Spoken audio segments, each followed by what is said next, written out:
Breaking news చూస్తున్నాం. Jani master episode లో మరో కీలక పరిణామం. నార్సింగి పోలీస్ స్టేషన్ కు జానీ మాస్టర్ భార్య సుమలత అలియాస్ ఆయిషా వచ్చారు. ఆమె ఇచ్చిన సమాచారంతోనే జానీ మాస్టర్ ను అరెస్టు చేసినట్లు తెలుస్తుంది. అయితే జానీ మాస్టర్ కేసుపై స్పందించేందుకు ఆమె నిరాకరించారు. ఇప్పటికీ ఈ కేసులో బాధితురాలు జానీ మాస్టర్ భార్య పైన ఫిర్యాదు చేసింది. ఈ క్రమంలో సుమలత అలియాస్ ఆయిషా నార్సింగి పిఎస్ రావడం ప్రాధాన్యం సంతరించుకుంది.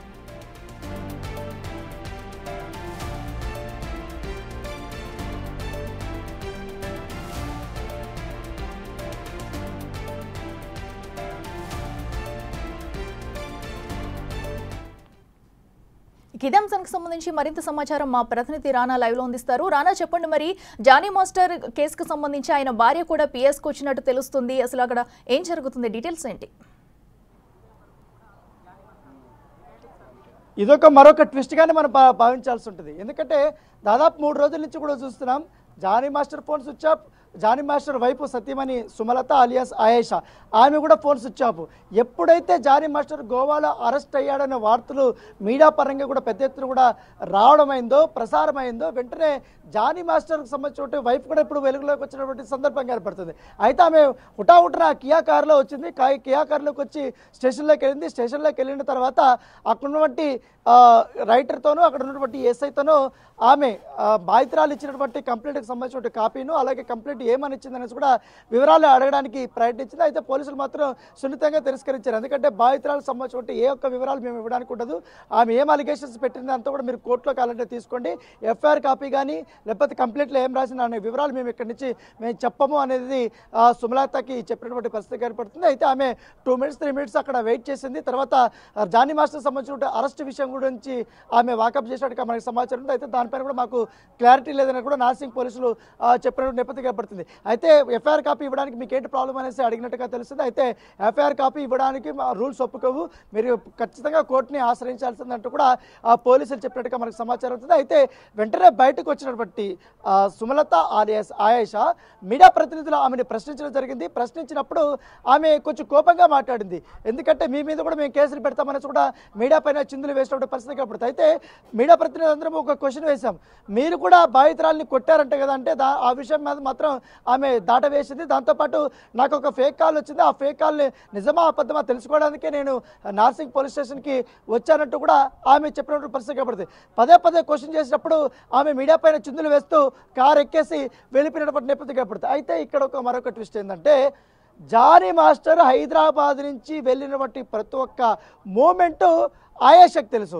ఆయేషాని ఎప్పుడైతే పోలీసులు గట్టిగా విచారించే కొందరికి, గట్టిగా ఆమెని ఎంక్వైరీ చేసే కొందరికి మొత్తం జానీ మాస్టర్కి సంబంధించిన ఈ వ్యవహారం అంతా, అతను ఎక్కడికి వెళ్ళాడు, ఎక్కడ స్టే అయ్యాడు, ఎటు నుంచి ఎటు వెళ్ళిపోతున్నాడు, అన్ని వివరాలు కూడా ఆయేషాని ఇచ్చింది. ఆయేషా ఇచ్చినటువంటి ఇన్ఫర్మేషన్ ప్రకారంగానే జానీ మాస్టర్ని బెంగళూరు నుంచి వెళ్ళారు, గోవాకి వెళ్ళి గోవాలో అతను లిఫ్ట్ చేసి అక్కడ స్థానిక ఒక కోర్టుకి వెళ్ళారు. కోర్టులో సబ్మిట్ చేసిన తర్వాత అక్కడి నుంచి పీటీ వారెంట్ తీసుకొని ఇప్పుడు హైదరాబాద్కి వచ్చినటువంటి నేపథ్యం ఏర్పడుతుంది. అయితే ఎంత ట్విస్ట్ అంటే ట్విస్ట్, ఇన్ని రోజులు నాకు అసలు అందుబాటులో లేనటువంటి ఆయేషా ఒక్కసారిగా కూడా మీడియా ముందుకు వచ్చింది, ఒక్కసారిగా కూడా పోలీసుల ముందుకు వచ్చింది. పోలీసులకు అసలు అందుబాటులోకి రానటువంటి ఆయేషా నిన్నటి నుంచి కూడా వచ్చినటువంటి సందర్భం ఏర్పడుతుంది. అయితే తాను ఎక్కడికి పారిపోలేదని చెప్పుకోవడానికే తాను వచ్చినట్టుగా మనకు సమాచారం అవుతుంది. సో ఏదన్నమాటకని ఆయేషాకు కూడా ఇప్పటికే కేసు నమోదైంది కాబట్టి ఆయేషాను కూడా అరెస్ట్ చేసే అవకాశాలు కూడా ఉన్నట్టుగా మనకు సమాచారం అవుతుంది. ఎందుకంటే బాధితురాలు ఆయేషా కూడా నా పైన దాడి చేసింది, పదే నన్ను కొట్టింది, మల్టిపుల్ టైమ్స్ కొట్టింది అనేసి కూడా ఫిర్యాదు చేసిన నేపథ్యంలో ఇప్పుడు విచారణలో జానీ మాస్టర్ ఇప్పుడు వస్తాడు కాబట్టి ఎట్లాగే సాయంత్రం లోపల అతను వచ్చిన తర్వాత విచారణలో భాగంగా నెక్స్ట్ ఫర్దర్గా ఈమెను కూడా అరెస్ట్ చేసే అవకాశాలు ఎక్కువగా ఉన్నట్టుగా మనకు సమాచారం అవుతుంది.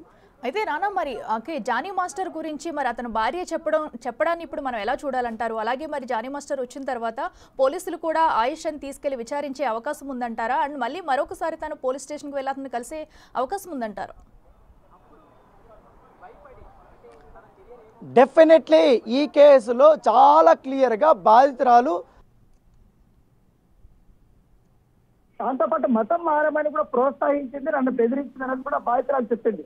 దీన్ని ఖచ్చితంగా కూడా పోలీసులు పరిగణలోకి తీసుకుంటారు. ఎందుకంటే ఇన్ని రోజులు వాళ్ళ కాన్సన్ట్రేషన్ అంతా జానీ మాస్టర్ని పట్టుకోవడం పైన ఉంది. సో లొకేషన్స్ మారుస్తూనే ఉన్నాడు కాబట్టి ఎట్టకేలకు పట్టుకున్నారు.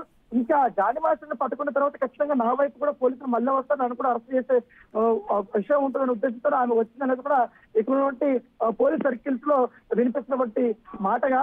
అయితే ఏదేమన్నా కానీ ఆయేషా పేరు ఎట్లాగో ఎఫ్ఐఆర్ కూడా చేర్చే అవకాశం ఉన్నట్టుగా మనకు సమాచారం అవుతుంది.